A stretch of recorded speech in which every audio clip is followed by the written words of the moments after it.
Leave. This is private property. A man searching for vengeance. A cold-blooded murder in broad daylight. Triggered by an event that took place at 36,000 feet. When the trip of a lifetime turns into the worst civilian plane crash in German history. Investigators must find out how two highly advanced aircraft could be in exactly the same spot at exactly the same time.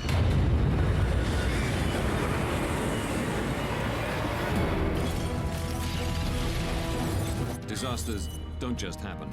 They're triggered by a chain of critical events. Unravel the fateful decisions in those final seconds from disaster.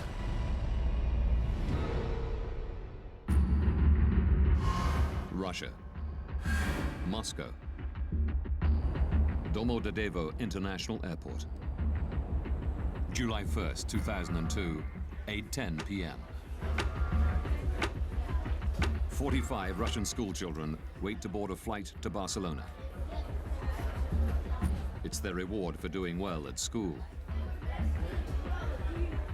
Among them is 11-year-old Artur Hamatov. At the start of the school year, we agreed that if he finished with top grades, then he could go with the group. When I came back from work one evening, he came up to me and showed me his school report card and said, "Dad, look, I kept my word." And he looked at me with a question in his eyes, and I said, "Good, I promise you can go." The children are from Ufa in central Russia. They've been delayed in Moscow because they missed their original flight. A replacement has been chartered to take them to Spain. Flight BTC 2937 is now ready for boarding. Also on the flight are Svetlana Kaloyeva and her children, Konstantin and Diana. They're visiting their father, who's been working in Spain for a year and a half.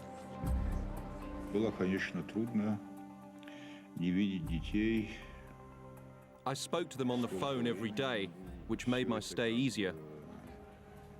But it was hard not to see my children for such a long time. Svetlana is lucky to get seats on this Bashkirian charter. Delays in getting visas meant other flights were sold out. We were finally going to see each other and we were going to have fun together.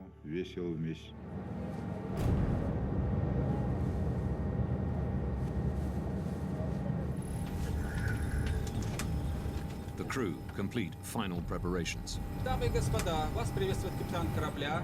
Добро пожаловать на борт башкирских авиалиний.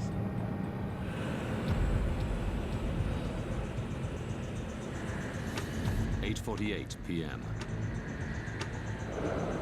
The Bashkirian Charter Airlines flight BTC 2937 takes off from Moscow's Domodedovo Airport. Distance to Barcelona, 3,000 kilometers. Estimated flight time, 4 hours, 20 minutes. Switzerland. Zurich Area Control Center. 11 p.m. 35-year-old Danish-born air traffic controller Peter Nielsen is working the night shift. He and one other controller are managing a sector of airspace above eastern Switzerland and part of southwestern Germany. By day, this is one of the busiest crossroads in Europe. But at night, traffic slows down to a trickle, with only a few planes at any given time. Peter Nielsen's colleague goes on a break. Nielsen is solely responsible for all Zurich area airspace. He sets one radar for traffic passing through his sector, and the other for planes coming into land at nearby Friedrichshafen Airport. But after 11 p.m., there are no scheduled landings. Nielsen can concentrate exclusively on passing traffic.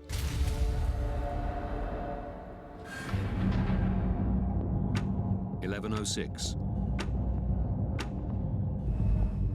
Svetlana Kaloyeva and her children, along with the other passengers on the Bashkirian charter, cruise 36,000 feet above Austria.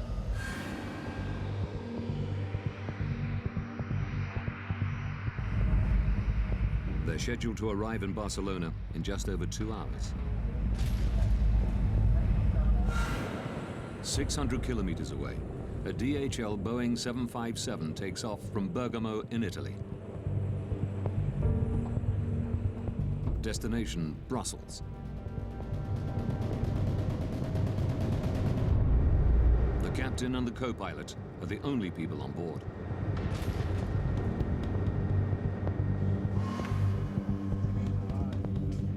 Maintenance engineers arrive in Nielsen's control room. So you will be working from the backup, okay? They've come to service the main radar.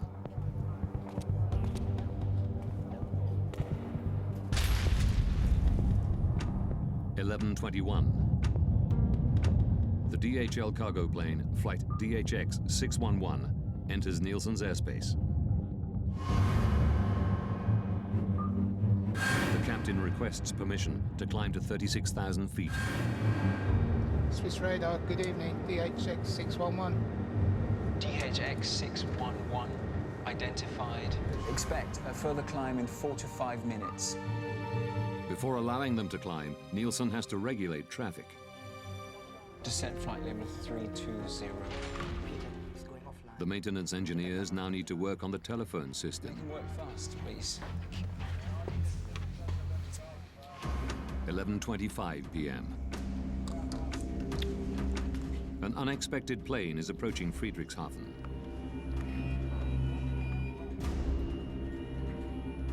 Nielsen has to switch radar stations. A delayed Airbus, flight AEF 1135, is coming in to land.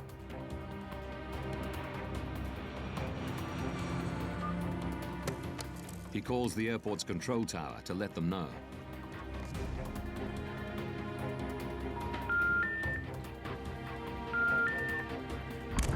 He can't get through. But he still has 10 minutes before the Airbus will land. So he moves back to the passing traffic radar. DHX 611. And gives the DHL cargo plane the go-ahead to climb to 36,000 feet. Climb flight level 360.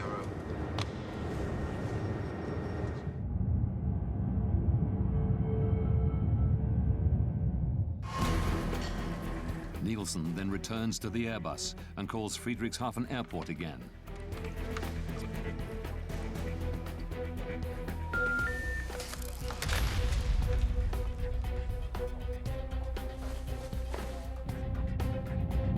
BTC 2937.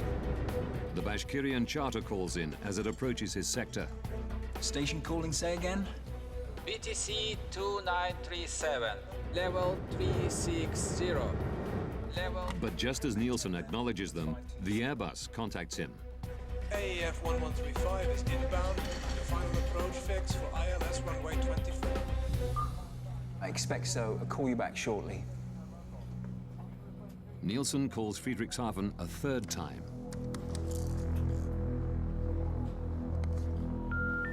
Die gewünschte Verbindung ist nicht möglich.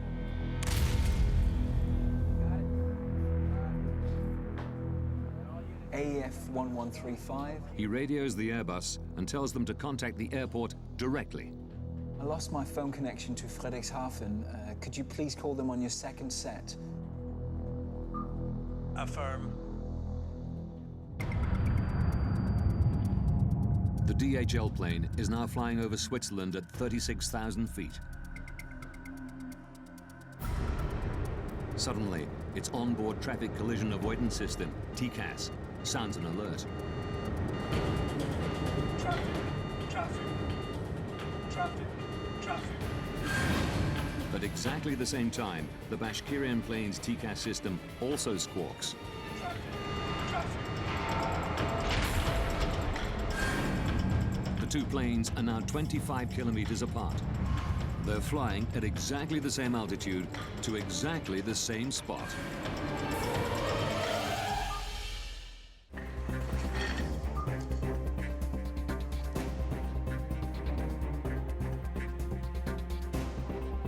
Peter Nielsen suddenly realizes he has an urgent problem. BTC 2937. He immediately tells the Russian pilots to descend. Descent flight level 350. Expedite, I have crossing traffic.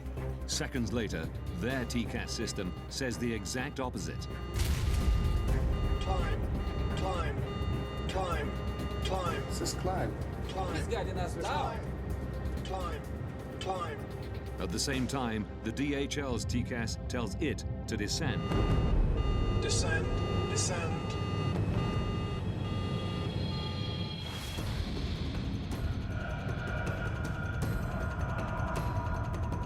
The Bashkirian crew don't know which command to follow. Climb. Nielsen repeats his instruction. Expedite, descent level 350, BTC 2937.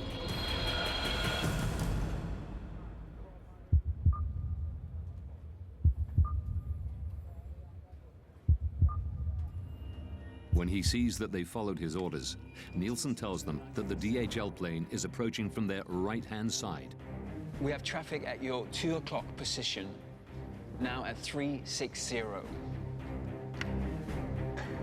He switches back to the Airbus.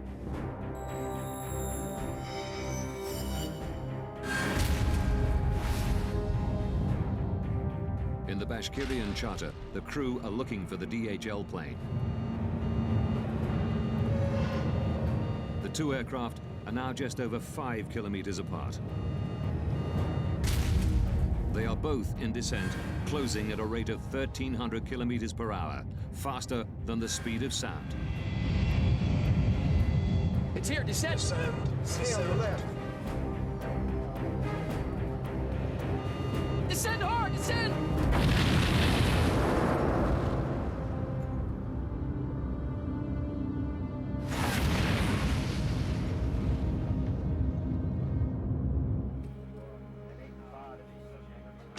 At 11:35 p.m. AEF 1135. The Airbus crew have finally made contact with Friedrichshafen Airport. Can we go, Friedrichshafen? Nielsen can now hand over the plane. Affirm, bye-bye.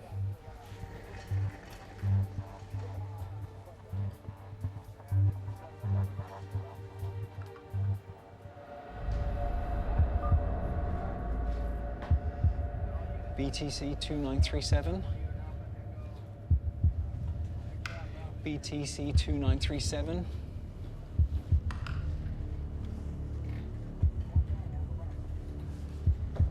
BTC 2937.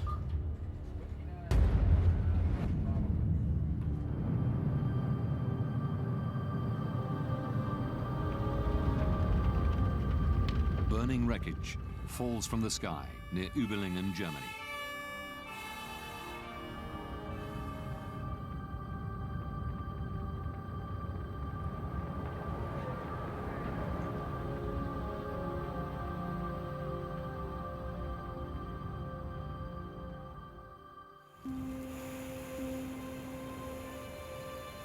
At daybreak, the police launched the biggest operation the area has ever seen.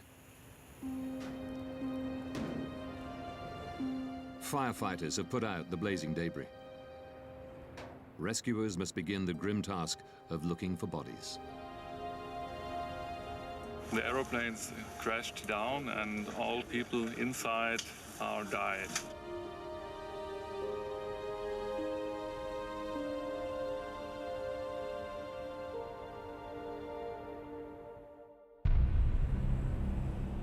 Within days, the victims' families arrive at the scene. Among them is Zulfat Hamatov, father of 11-year-old Artur. Через 2 дня мы полетели в Германию. Это был шок. Мы все были в шоке. It was a shock. Многие падали. Many parents were fainting when we saw the broken plane wings, the broken tail. Развитый хвост. We still hoped that these children would run in, appear from somewhere, and probably every parent believed in some miracle. Vitaly Kaloyev flies in from Barcelona, holding out for news that his wife and children were not on the flight. One has to be certain. Maybe it was not my aircraft that crashed. Maybe something else had happened. Who can know without proof? Investigators confirm his worst fears. 71 people on board the two planes are now confirmed dead. It is the worst civilian aircraft accident that Germany has ever seen. In an industry protected by multiple and highly advanced safety systems, how could this happen? Now, by rewinding the events of that day, and by going deep into the investigation, Traffic. we can reveal the calamitous chain of events that brought two planes to exactly the same spot at exactly the same time. Investigators from the BFU, Germany's Federal Bureau of Aircraft Accident Investigation, are called to the scene. Jens Friedemann is put in charge of the crash site. Die Untersuchung eines Flugunfalls. The investigation of an air accident is like a forensic investigation, a crime scene. One wants to establish the facts. An crime scene. Wir beginnen At the accident site, we start in total chaos. There's wreckage lying around everywhere. Chaos. Also da liegen viele Wrackteile.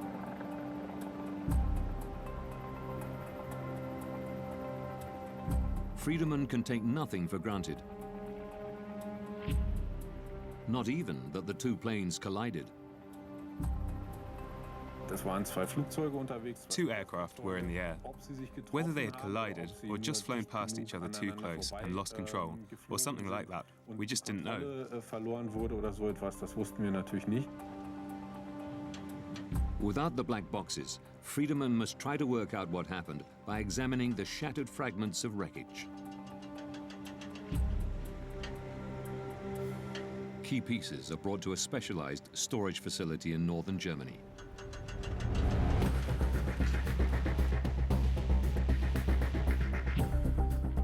To Friedemann's eye, the mangled metal soon tells a clear story.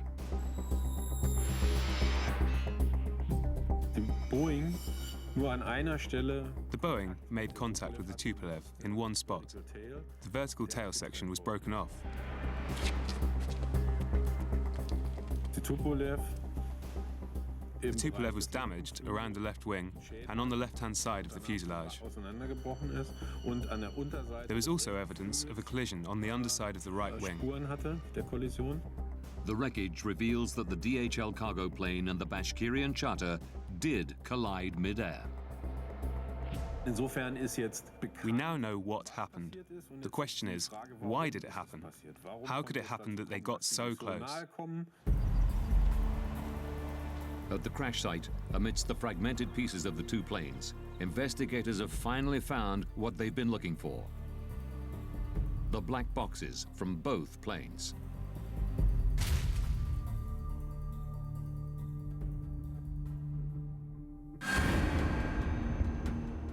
This was very important for us as accident investigators. The BFU's Johann Royce joins the investigation. It is his job to analyze the contents of the recorders. The cockpit voice recorders help us understand what happened in the cockpit, how the pilots reach their decisions. Royce begins by examining the pilot's traffic collision avoidance system, TCAS. Our first question was to establish whether TCAS had worked the way it was intended to, the way it was designed. TCAS builds a three-dimensional map around an aircraft using its altitude, speed, and heading. All planes fitted with TCAS constantly transmit this information to each other. If planes get too close to one another, TCAS warns the pilots. Traffic, traffic. And if necessary, gives them what is called a resolution advisory. Descend, descend. Examining the black box, Royce quickly establishes that the system had worked the way it was supposed to. Traffic, traffic. Before the collision, both TCAS systems generated and displayed a resolution advisory. The Russian Tupolev was instructed to climb, and the DHL Boeing to descend. If the aircraft had followed these instructions, there would have been no collision. But while the pilots of the DHL plane obeyed TCAS, Descend, descend. the Russian crew did not. Climb, climb.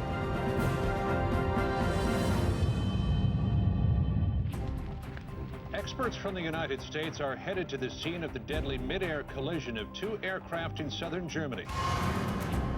The Überlingen mid-air collision is now world news. The media are speculating freely and looking for someone to blame.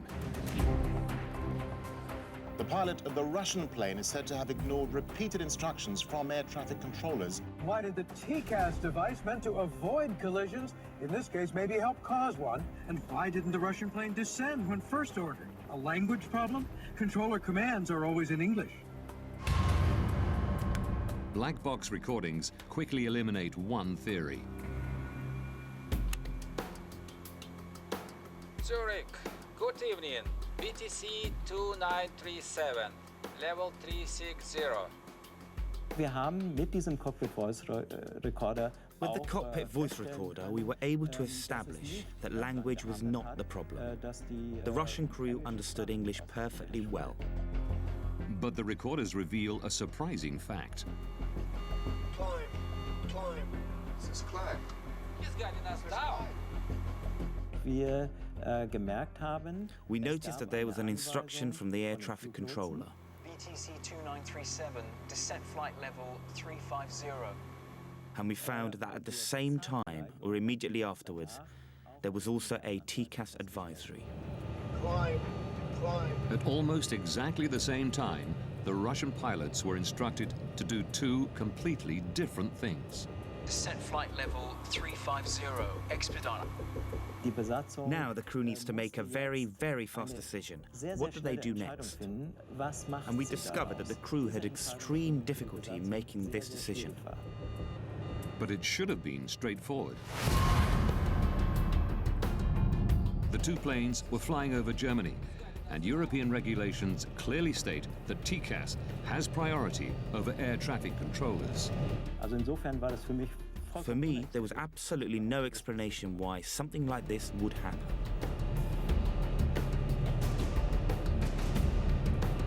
Climb, climb.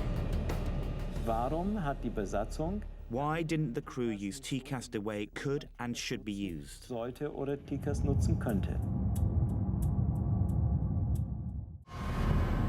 By April 2001, TCAS was mandatory in most of the world.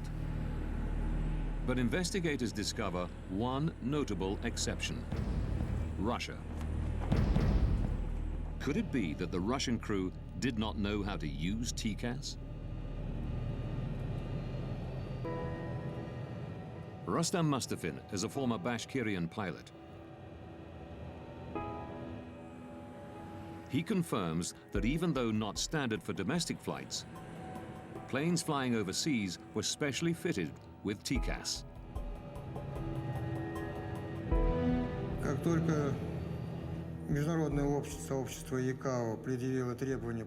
As soon as the TCAS requirement was introduced, the training school of Bashkirian Airlines ensured that our pilots were trained to use the system. Mustafin regularly flew with the pilots of flight BTC 2937. By the time of the disaster, we had acquired extensive experience using it. The crew knew how TCAS worked, but ignored its instructions. The Tupolev's flight manual, the pilot's operational Bible, reveals why. We learned from these manuals that the orders from air traffic control always have a higher priority. The operations manual at the time stated that the Air Traffic Control Command was to be given precedence over TCAS in the event of the system issuing an alert. It said that the air traffic control had the final authority. Contrary to European regulations, the Russian crew were trained to use TCAS only as an advisory system and could choose to follow the controller's instructions if they wanted. They were following TCAS regulations, but Russian style. I would have done exactly what these guys did. I would have carried out the air traffic control command. Suddenly, we were able to understand why the crew acted the way they did. Investigators have discovered why both planes were in descent. While the DHL crew had followed TCAS, the Russian pilots obeyed air traffic control. But this doesn't answer a more basic question.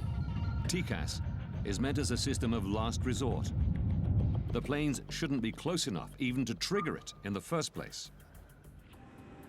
Investigators have turned their attention to the air traffic control room. A controller must advise pilots to change altitude at least 2 minutes before a potential conflict. But Peter Nielsen didn't tell the Russian crew to descend until just 43 seconds before collision. BTC 2937, descent. Why did the air traffic controller issue the separation order so late?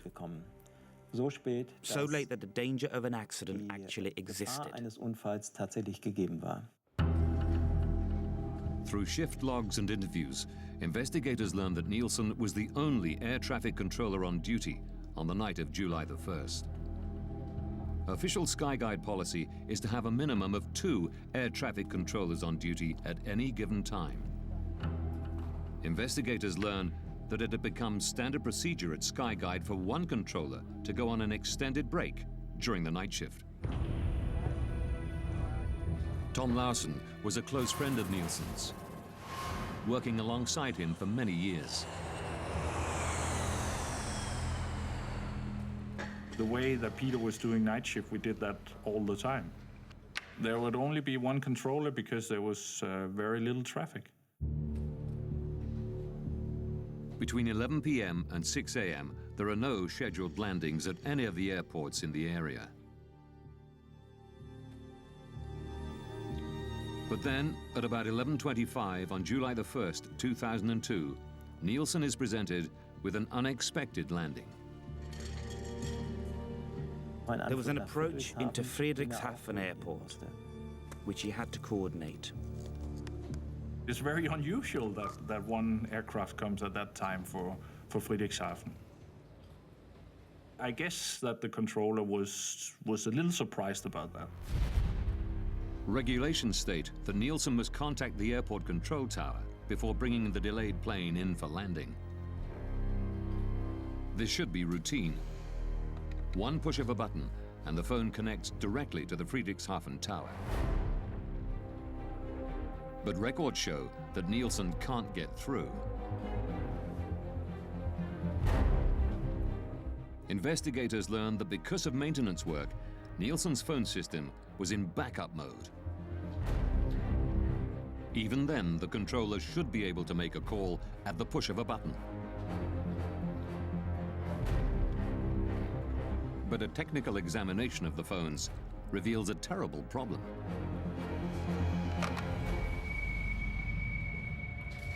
The backup should have been there as an additional link was not working that evening. Phone communication was not possible due to a technical problem. Nielsen tries repeatedly to call Friedrichshafen. A routine task is suddenly taking up most of his time. Die gewünschte Verbindung ist nicht möglich. He was busier than would normally have been the case because he had no way of making phone calls. He had to look for alternate solutions. He had to look for other ways to communicate. I lost my phone connection to Friedrichshafen. Could you please call them on your second set? Preoccupied with handing over the delayed Airbus, Nielsen ignores the passing traffic. It was like 5 minutes that he was focused on that problem. So that took his vigilance away from what was going on the screen, on the radar screen. But his radar has an emergency function that should alert him of the impending danger. Short-term conflict alert, or STCA. Short-term conflict alert is another system like, it's similar to TCAS, just a ground-based system that helps us on the radar if we miss a conflict. If we don't see it in time, it will give us an alarm. 2 minutes prior to a potential collision, an STCA alert should flash on both of Peter Nielsen's radar screens, along with an audio warning. This is exactly what happens 180 kilometers away in Karlsruhe, Germany. Flugsicherung in Karlsruhe. Air traffic control in Karlsruhe had detected on their radar screen that 2 aircraft were getting closer than they should have been. Records reveal that the controller in Karlsruhe tries to call Nielsen to warn him. But Zurich's faulty backup phone system means he can't get through. Aviation rules say he isn't allowed to contact planes not in his sector unless the controller in charge has lost consciousness or has left his post. The Karlsruhe ATC decides to stick to protocol and tries calling Nielsen 11 times in total, but he never gets through. BTC 2937. Records show that Nielsen's visual STCA did not go off. Royce learns that Zurich's radar was also under maintenance, meaning it too was in backup mode.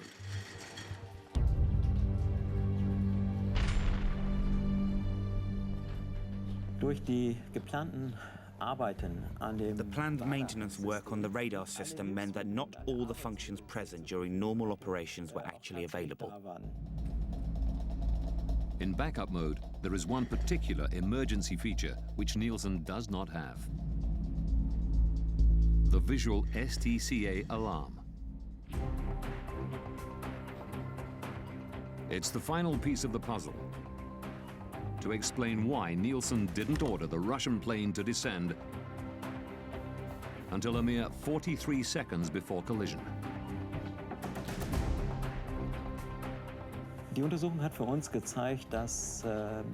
The investigation showed us that a series of unlucky events all came together for air traffic control.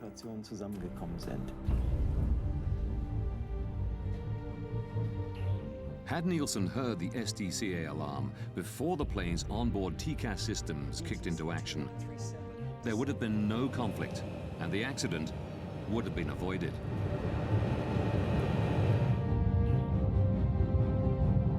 But then, one final twist. 19 seconds before collision, Peter Nielsen tells the Russian pilots that the DHL plane is approaching from their right-hand side. We have traffic at your 2 o'clock position, now at 360. Where is it? It is actually approaching from the left, the 10 o'clock position.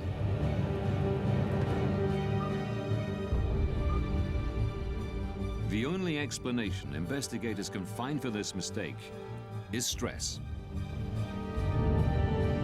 It's uncertain if the Russian pilots would have had time to pull up and avoid collision, even if they had spotted the DHL plane earlier. But the records show that in the final seconds, they tried.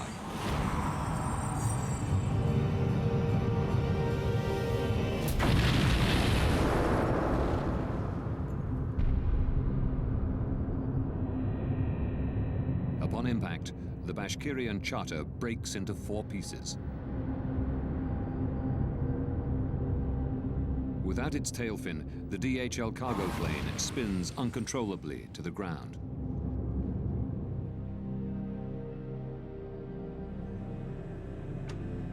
February 21st, 2004.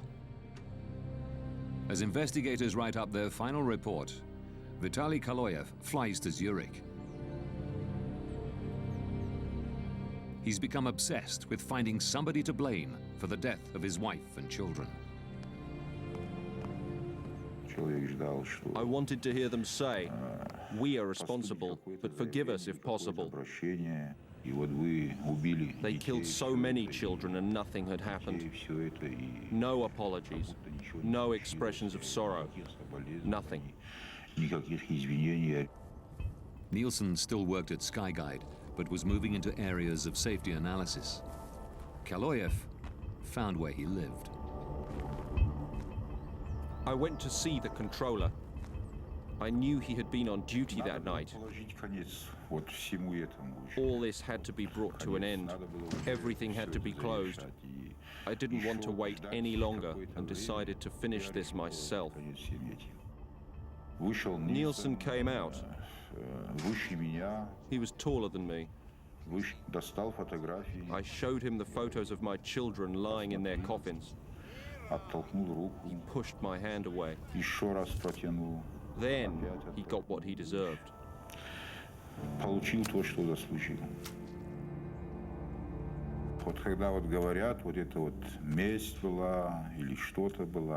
You know, some say it was revenge, but revenge is something insignificant. One is avenging when one has been deeply insulted, but this was not revenge. This was punishment. Это не месть была, это, скорее всего, кара была.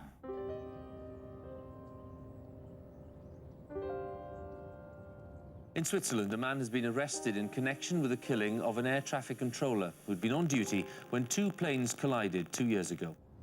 Hunted down and stabbed to death in front of his family. Murdered for a fatal mistake. Peter Nielsen was 36 years old. He and his wife had 3 children.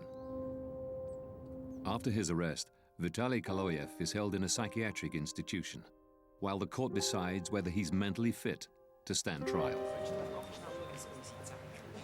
Kaloyev is convicted of premeditated killing and sentenced to 8 years in a Swiss prison. In November 2007, he's released after an appeal determines that he had acted with diminished responsibility because of the deaths of his wife and 2 children.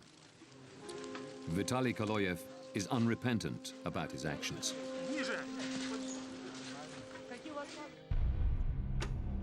In May 2004, after almost 2 years of painstaking work, the German investigative team publish their final report.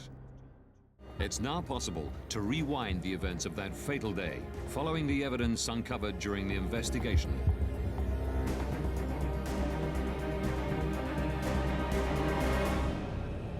July 1st, 2002. 8:48 p.m. 2 hours, 47 minutes from disaster.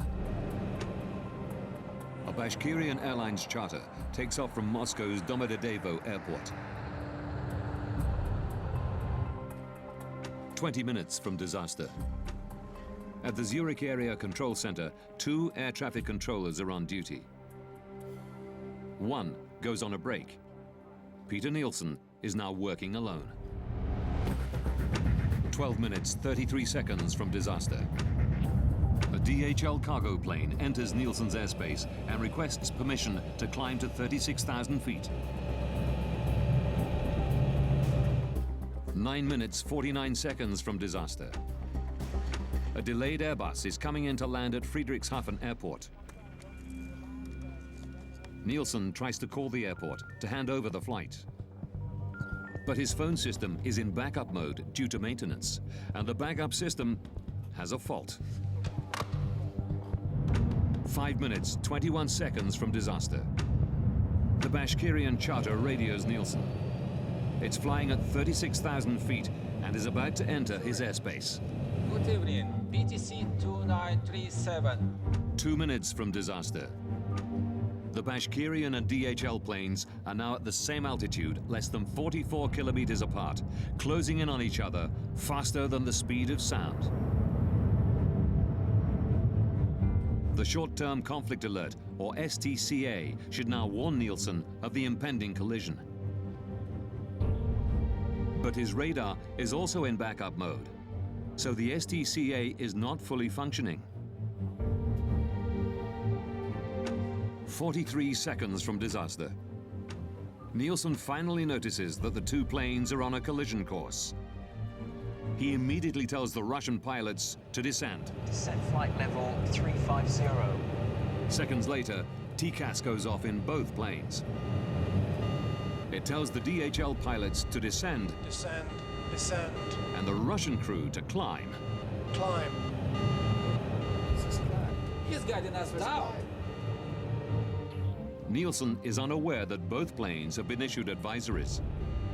He repeats his instructions to the Russian pilots. 2937. Descent flight level 3. Russian guidelines allow pilots to make their own decisions in such conflict situations. Here, they follow Nielsen's command. Both planes are now in descent. 19 seconds from disaster. Nielsen believes the conflict is resolved. But before signing off, he tells the Russian crew that the DHL plane is approaching from the right. In fact, it's approaching from the left.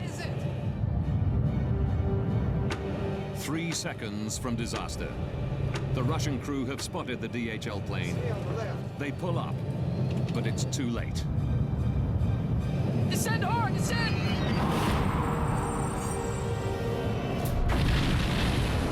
At 11:35 p.m., the planes collide 35,000 feet above the city of Überlingen, Germany. All 71 people on board the two planes die.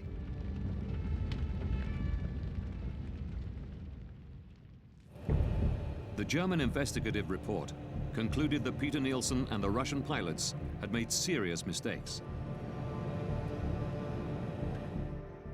But the primary cause of the accident was negligence on the part of SkyGuide. In May 2004, immediately after the BFU report is published, at a press conference in Zurich, the CEO of SkyGuide, Alain Rossier, issues a formal apology. Es sind auch bei uns Fehler gemacht worden und wir We too have made mistakes, and we most deeply regret this. We take responsibility, as outlined in the German investigation report. And we asked the families of the victims for forgiveness. In September 2007, a Swiss court finds 4 SkyGuide employees guilty of negligent homicide. 3 managers who tolerated the single controller policy are given 1-year suspended jail sentences.